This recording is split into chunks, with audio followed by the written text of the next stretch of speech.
بسم اللہ الرحمن الرحیم الحمد للہ رب العالمین والعاقبۃ للمتقین والصلاة والسلام علی سید الانبیاء والمرسلین محمد وعلی آلہ واصحابہ اجمعین۔ السلام علیکم ورحمۃ اللہ وبرکاتہ۔ امید کرتا ہوں کہ تمام احباب خیریت سے ہوں گے۔ شعبان کی 15ویں شب یعنی شب برات، وہ رات جس میں مخلوق کو گناہوں سے بری کر دیا جاتا ہے، تقریباً 10 صحابہ کرام رضی اللہ تعالیٰ عنہ اجمعین سے اس رات کے متعلق احادیث منقول ہیں۔ حضرت عائشہ رضی اللہ تعالیٰ عنہ فرماتی ہیں کہ شعبان کی 15ویں شب میں نے نبی کریم صلی اللہ علیہ وسلم کو اپنی آرامگاہ پر موجود نہ پایا تو تلاش میں نکلی، دیکھا کہ آپ صلی اللہ علیہ وآلہ وسلم جنت البقیع یعنی قبرستان میں ہیں۔ پھر مجھ سے فرمایا کہ آج شعبان کی 15ویں رات ہے، اس رات میں اللہ تعالیٰ آسمانی دنیا پر نزول فرماتے ہیں اور قبیلہ بنو کلب کی بکریوں کی بالوں کی تعداد سے بھی زیادہ گناہگاروں کو بخشش فرماتے ہیں۔ ایک دوسری حدیث میں ہے، اس رات میں اس سال پیدا ہونے والے ہر بچے کا نام لکھ دیا جاتا ہے۔ اس رات میں اس سال مرنے والے ہر آدمی کا نام لکھ دیا جاتا ہے۔ اس رات میں تمام اعمال اٹھائے جاتے ہیں اور تمہارا رزق اتارا جاتا ہے۔ ایک اور روایت میں ہے، اس رات میں تمام مخلوق کی مغفرت کر دی جاتی ہے سوائے 7 اشخاص کے، اور وہ یہ ہیں: مشرک، والدین کا نافرمان، کینہ پرور، شرابی، قاتل، شلوار کو ٹخنوں سے نیچے لٹکانے والا اور چغل خور۔ ان 7 افراد کے اس عظیم رات میں بھی مغفرت نہیں ہوتی جب تک یہ اپنے جرائم سے توبہ نہ کر لے۔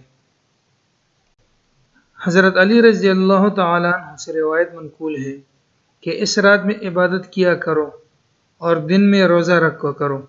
اس رات سورج غروب ہوتے ہی اللہ تعالیٰ اپنے بندوں کی طرف متوجہ ہوتے ہیں اور اعلان ہوتا ہے، کون ہے جو گناہوں کی بخشش کروائے، کون ہے جو رزق میں وسعت طلب کرے، کون مصیبت زدہ ہے جو مصیبت سے چھٹکارا حاصل کرنا چاہتا ہو۔ ان احادیث کریمہ اور صحابہ کرام رضی اللہ تعالیٰ عنہم اور بزرگان دین رحمہم اللہ کے اعمال سے اس رات میں 3 کام کرنا ثابت ہے۔ اول کام، قبرستان جا کر مردوں کے لیے ایصال ثواب اور مغفرت کی دعا کی جائے، لیکن یاد رہے کہ نبی کریم صلی اللہ علیہ وآلہ وسلم ساری حیات مبارکہ میں صرف ایک مرتبہ شب برات میں جنت البقیع جانا ثابت ہے۔ اس لیے اگر کوئی شخص زندگی میں ایک مرتبہ بھی اتباع سنت کی نیت سے چلا جائے تو اجر و ثواب کا باعث ہے، لیکن پھول پتیاں، چادر چڑھاوے اور چراغاں کا اہتمام کرنا اور ہر سال جانے کو لازم سمجھنا، اس کو شب برات کے ارکان میں داخل کرنا ٹھیک نہیں۔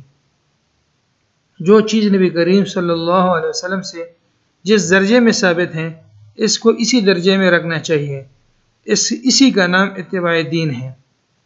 دوسرا کام، اس رات میں نوافل، تلاوت، ذکر و اذکار کا اہتمام کرنا۔ اس بارے میں یہ واضح رہے کہ نفل ایک ایسی عبادت ہے جس میں تنہائی مطلوب ہے، یہ خلوت کی عبادت ہے، اس کے ذریعے انسان اللہ کا قرب حاصل کرتا ہے، لہذا نوافل وغیرہ تنہائی میں اپنے گھر میں ادا کر کے اس موقع کو غنیمت جانیں۔ نوافل کی جماعت اور مخصوص طریقہ اپنانا درست نہیں۔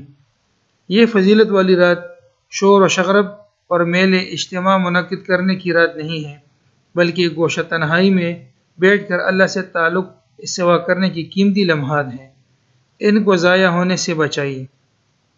تیسرا کام، دن میں روزہ رکھنا بھی مستحب ہے۔ ایک تو اس بارے میں حضرت علی رضی اللہ تعالیٰ عنہ کی روایت ہے، اور دوسرا یہ کہ نبی کریم صلی اللہ علیہ وآلہ وسلم ہر ماہ ایام 20 یعنی 13، 14 اور 15 تاریخ قمری تاریخ، لہٰذا اس نیت سے روزہ رکھا جائے تو موجب اجر و ثواب ہوگا۔ اللہ رب العزت بولنے اور سننے والوں کو عمل کی توفیق عطا فرمائے۔